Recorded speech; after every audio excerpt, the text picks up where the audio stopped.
So we've taken a look at the effect that a tariff has. We've looked at the effect that it has on consumer surplus and producer surplus and government revenue. Let's think about some other policies. So another policy that a country could impose that affects trade is what we would call an export subsidy. Now this would be a policy that's imposed by the exporting country. In our examples that we've been using in this chapter, we've been thinking about home as the importing country and foreign as the exporting country. And we talked about a tariff that home would impose. That's what we have just thought about. Now let's think about a policy that foreign might impose in its country where it subsidizes exports. So we're going to think about an export subsidy. A subsidy is very similar to a tax. Remember, when you talk about taxes, we discussed the fact that in a lot of ways a subsidy is just kind of the opposite of a tax. So if we're thinking about an export subsidy, that would be imposed by the exporting country. It could be a per unit, like S dollars per unit, that the sellers would receive. It could be an ad valorem. So we talked about both of those. An ad valorem subsidy is just some percentage. We're going to think about an export per unit export subsidy, just like we did with the tariff, just because it's a little simpler. The implications are the same. Had we looked at an ad valorem tariff, we would have seen that everything works out very similar. The picture would have been slightly different, but not much. Same with a subsidy. So we're going to think about a per unit subsidy. A subsidy does the same thing as a tax. It drives a wedge between the price that buyers pay and that sellers get to keep. But now let's think about which direction the price goes. If we think about a tax causes the buyer's price to go up and the seller's price to go down. If we think about a subsidy, it's the opposite. It causes the seller's price to go up. Sellers get to keep more than what the buyers pay. The buyer's price falls. So you have to keep that in mind with a subsidy. But other than that, the subsidy works exactly like a tax does. So let's look at an export subsidy in the exporting country. So now here we've got our exporting country. And let's think about the demand and supply for the good in our exporting country. Here's demand. Here's supply. This is the exporting country. So the autarky price in this country is below the world price. So we could think about our world price as being right here, PW. If we look at the amount of exports at that world price, it would be that distance right there. That would be the exports at the world price. Let's call it, forget what I've been calling it, but let's call it S1 and D1. Here's the amount, let's suppose this is wheat at the world price. Here's the amount of wheat that buyers in the exporting country want to buy. Here's the amount of wheat that sellers want to sell. So they're going to sell this amount domestically. They're going to export that amount to the rest of the world. And this distance right there, S1 minus D1, would be the amount of exports in the absence of any type of trade policy. If we think about an export subsidy, what that's going to do is it's going to cause the price in the exporting country to rise. That's the price that sellers are going to get. It's going to cause the price in the importing country to fall. So if we look at where the prices are going to end up, let's call that PS. That's the price that's going to exist here with the subsidy.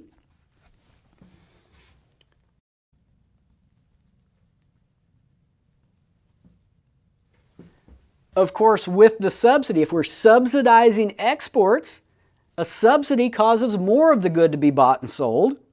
And so if we look at the amount of exports with this export subsidy, clearly it's going to rise. Here's the amount that domestic sellers now are going to sell. Here's the amount that domestic buyers are going to end up buying, because the benefit to this subsidy is not going to go to these buyers in the exporting country. It simply drives their price up, that the sellers are going to charge buyers in this price. So they're going to want to buy less. The benefit of this policy is actually going to accrue to the other country, the importing country. It's going to drive the price, PS, in the other country. It's going to drive their price down. So let's go ahead and just extend this across, because we're going to need to think about that. And now let's look at some areas. I'm going to go ahead and put a little dash line right out there because we're going to need that one. Let's go ahead and look at some areas. I'm going to identify this area as A. Here's B. Let's call this big area there C. Here's D. Let's call this E. E is going to be this area right in here. Ignore that little dash line right there. So this is E, this is F, and then let's make this G over here. G is all of this area right in there. Kind of a weird G. So B, C, D, E, F, G covers all of this rectangle right in there. And then we've got this little A chunk over there. So now let's think about the changes in consumer surplus and producer surplus that happen in this exporting country. Let's start with the change in consumer surplus. Change in consumer surplus. It's going to be a loss because it drives up the price in our exporting country for buyers in the exporting country.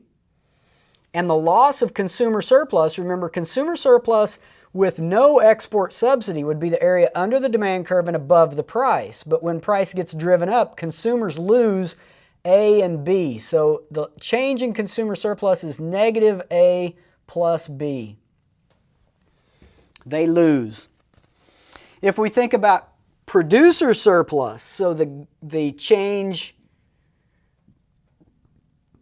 in producer surplus, domestic producers in this country are going to be made better off. If we looked at producer surplus before the export subsidy, it would be the area under the price and above the supply curve. So it would be all of this. But once the price gets driven up by the subsidy, it includes all of this extra stuff up in here. So A, B, and C, A plus B plus C, that's going to be gain that goes to producers. Let's think about the magnitude of the subsidy that has to be paid by the exporting country. Remember, this distance right here, that distance is the subsidy, S. And the exporting country has to pay that dollar amount per unit of the good that is exported out of this country. And after this export subsidy, this distance from S2 to D2, all of those units are exported. So if we think about the amount of the government subsidy,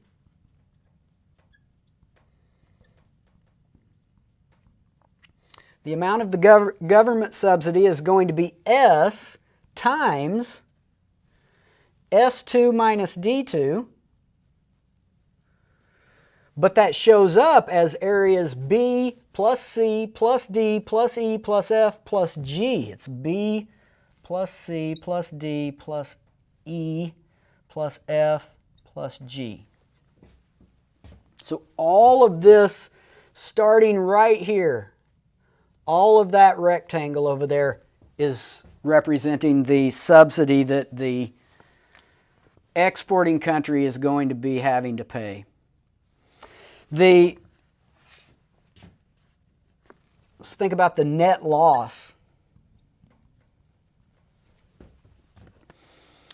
So we're going to have some gains We're going to have gains A plus B plus C. And then we're going to have losses of A and B, and losses of B and C and D and E and F and G. If you look at the net loss, it's going to be equal to B plus D plus E plus F plus G.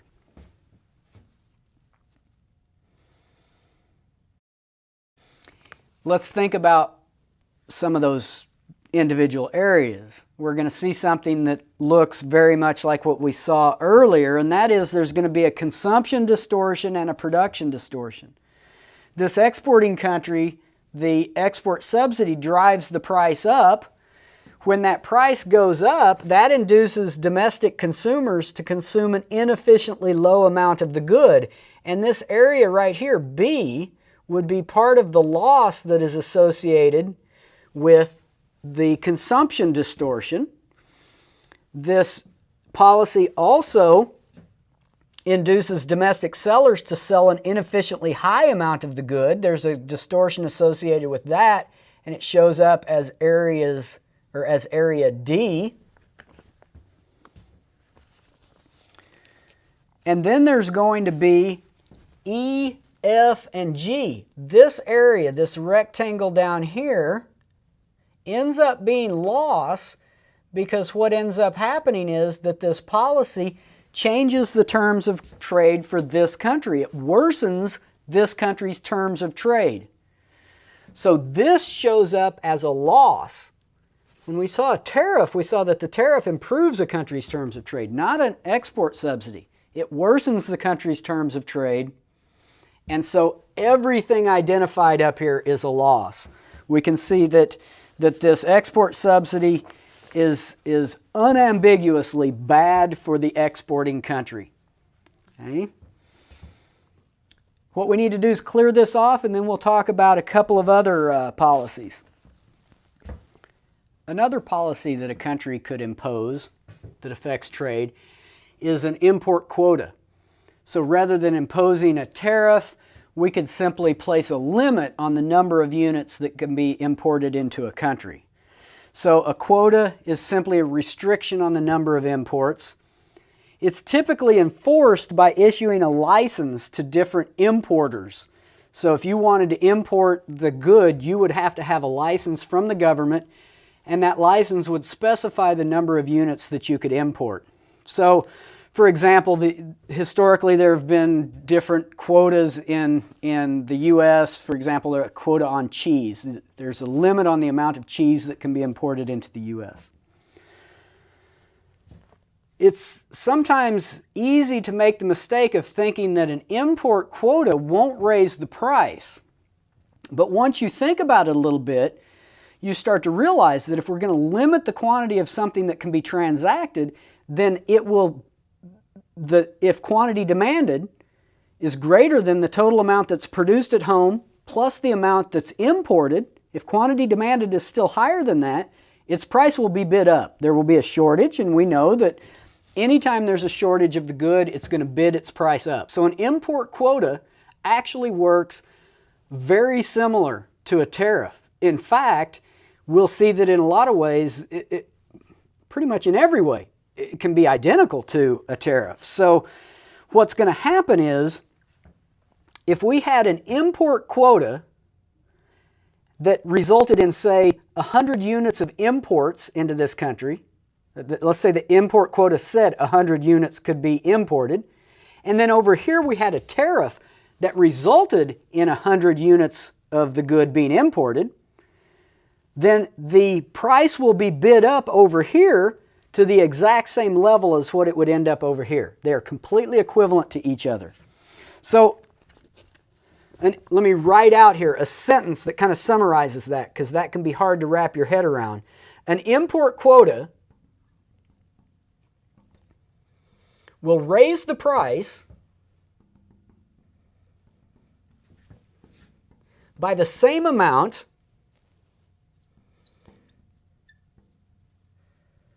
as a tariff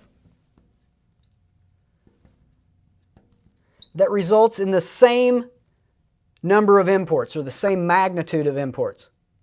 Tariff that results in the same magnitude of imports. That's important.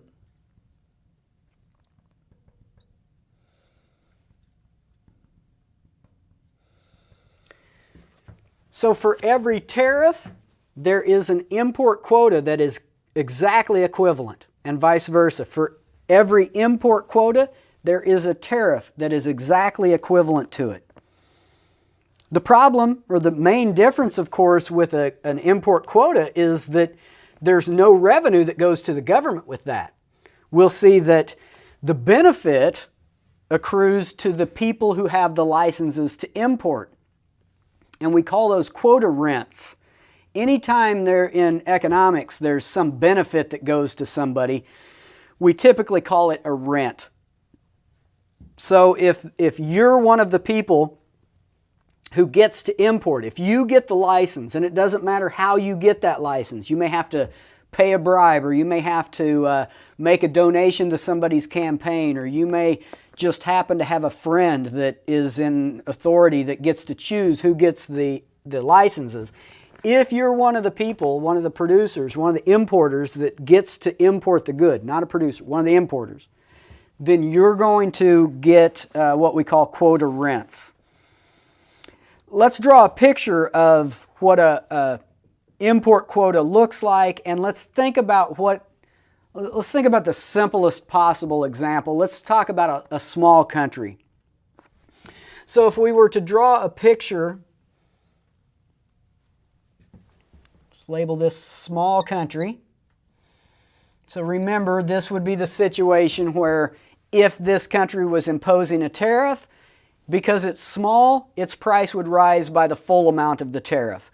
That allows us to compare tariffs and import quotas a little bit more easily. So let's think about demand and supply for the good in this country. If this country is going to be importing the good, then its autarky price would be above the world price. So let's put the world price down here. We'll call it PW like we have been. Let's look at the amount of imports that would take place in this country. If there was no restriction on imports, like we have been, let's call this D1, and we'll call this S1. So this is the amount that domestic sellers would produce. This is the amount that domestic buyers want to buy, and so this distance right there would be imported into this country. If this country imposed a tariff, it would drive its price up by the full amount of the tariff. We would see, of course, that the amount of imports would fall. We could calculate the change in consumer surplus and producer surplus, and we could calculate the deadweight loss that would come from a consumption distortion and a production distortion. But let's instead think about this import quota.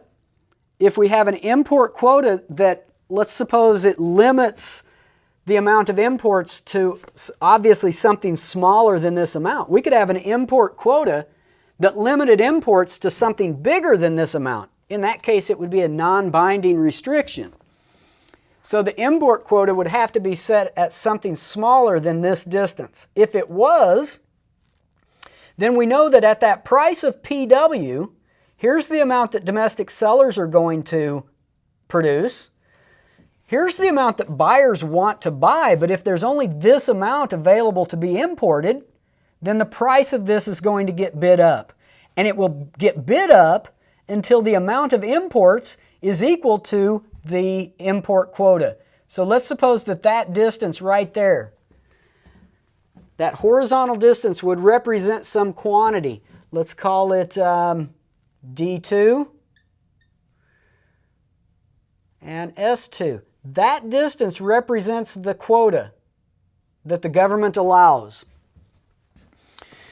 The price of the good will get bid up until that amount gets imported. So the price is going to get bid up. Let's call it PQ. That's the price that will exist with the quota. So price is going to be bid up Let's talk about the welfare implications of this. Let's call this area A. Let's call this B. We'll call it C and D. So if we think about the change in consumer surplus,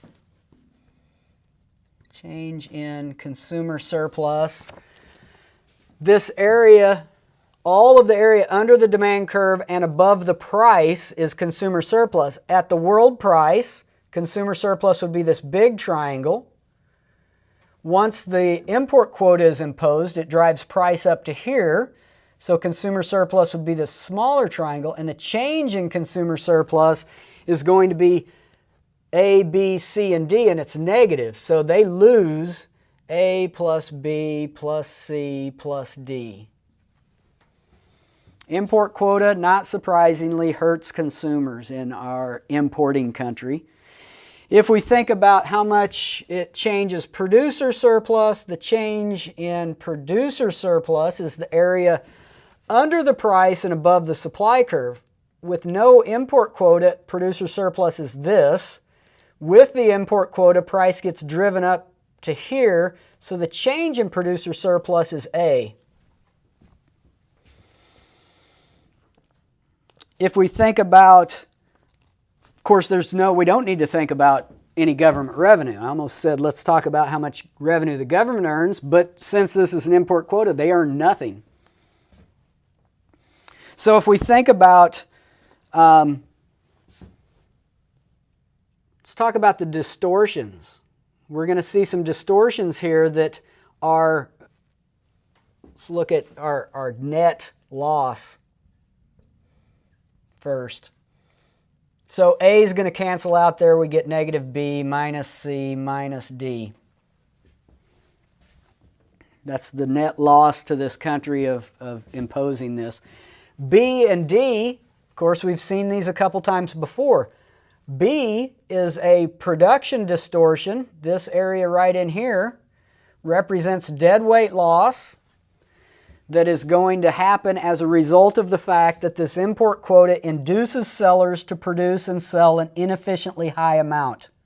It drives price up, it increases quantity supplied, and B is deadweight loss. D is deadweight loss that comes from a consumption distortion. So that area results because this import quota artificially raises price and results in consumers consuming an inefficiently low level of the good. And then C, this is the amount of rents. That area C is rent benefit that would go to whoever has the licenses to import this good. So we could think about that. I guess maybe this would be a positive for somebody. So B and D, those vanish out of the economy. C, it depends on who has these licenses.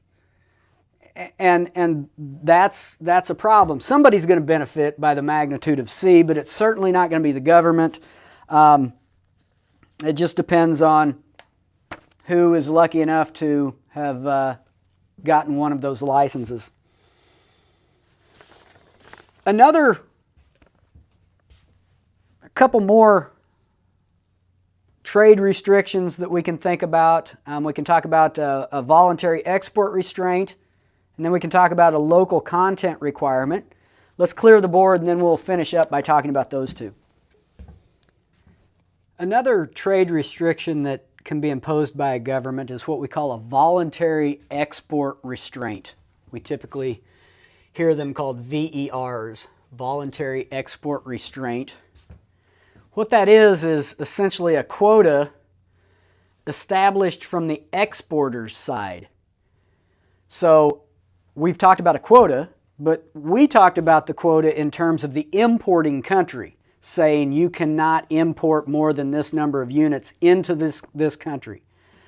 A voluntary export restraint is when the exporting country says, we will not export more than this number of units out of our country.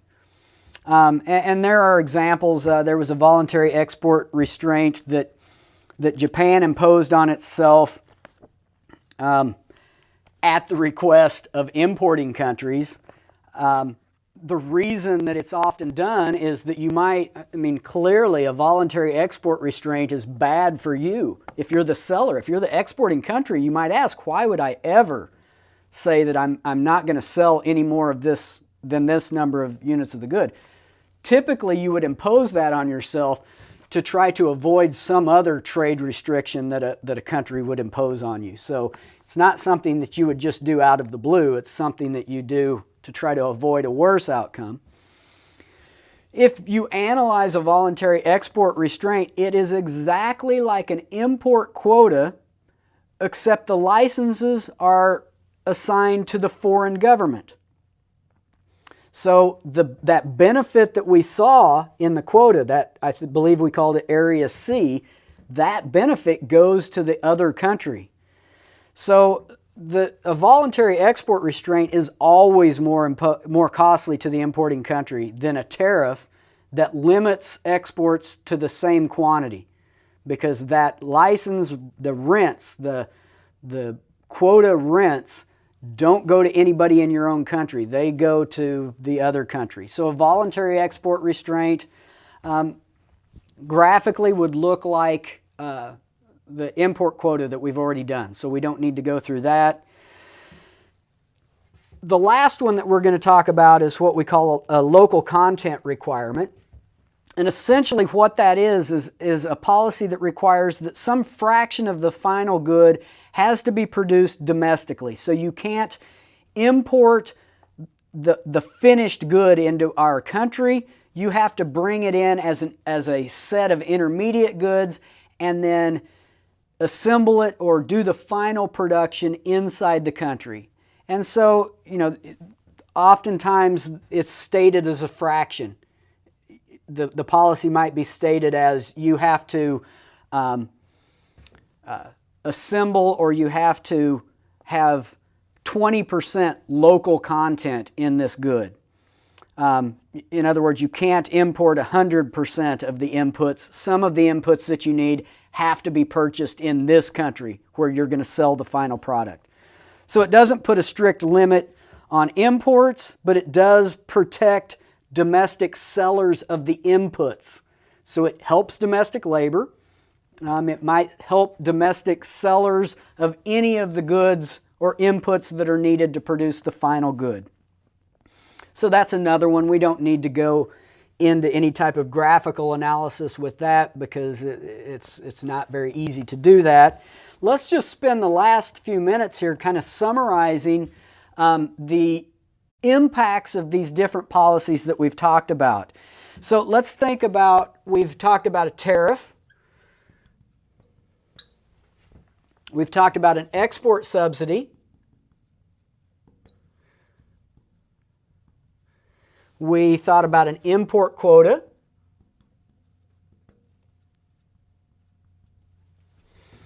And then let's think about this voluntary export restraint. We know that it's just like an import quota, except the rents go to the other country. So let's think about that one. We're not going to think about the local content requirement because that's way more complicated. Every different agreement would have to be analyzed differently than every other one. It's just not worth going through the process of trying to graphically think about it. Let's analyze these in terms of the effect that they have on producer surplus, consumer surplus, government revenue,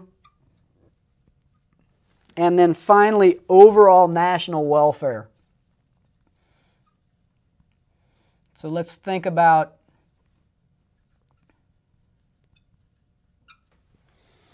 Let's start with the tariff. What we saw was that the tariff is going to drive up producer surplus.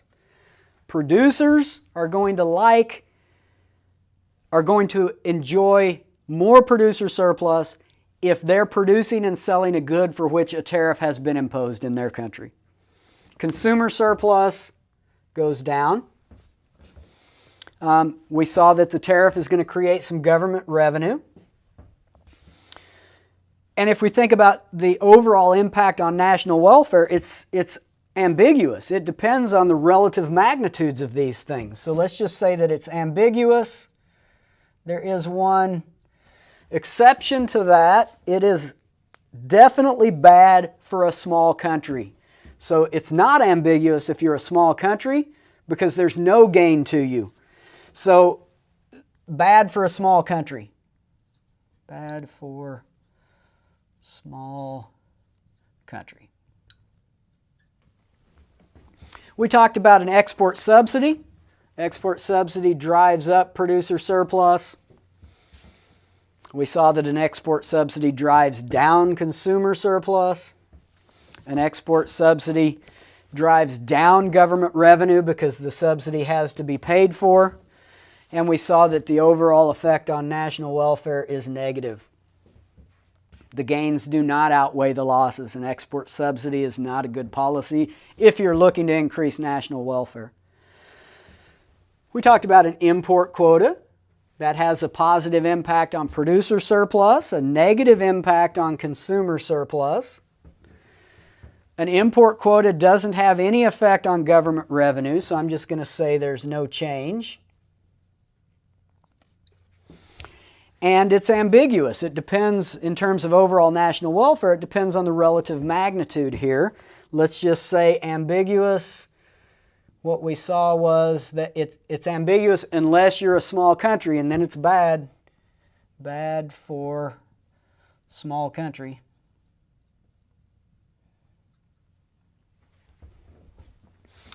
A voluntary export restraint we saw drives up producer surplus, drives down consumer surplus. No change in terms of government revenue. No change. And then in terms of overall national welfare, it goes down. And the reason there is that those quota rents go to the other country. At least with this import quota, the quota rents stay in the country. It depends on who has the license to import them. But with the voluntary export restraint, that's a bad, that you don't get that benefit. So you can see a pattern here. Clearly all of these trade restrictions help domestic producers of the good for which the restriction has been imposed on.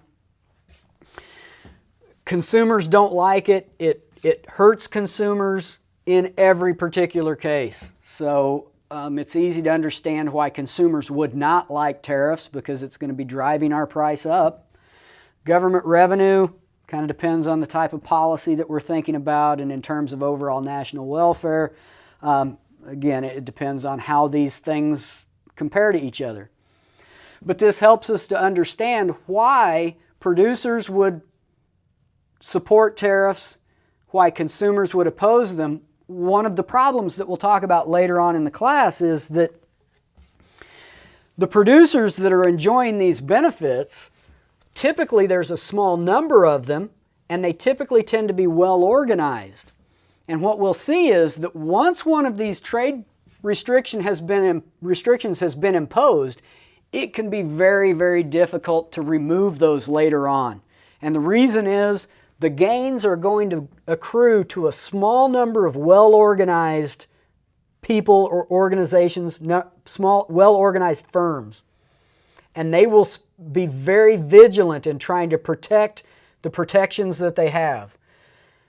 The costs of the tariff or the export subsidy or whatever restriction we've put on are typically borne by the consumers. And the problem with that is that they're spread over a huge number of consumers, so the individual pain that any one consumer feels is relatively small.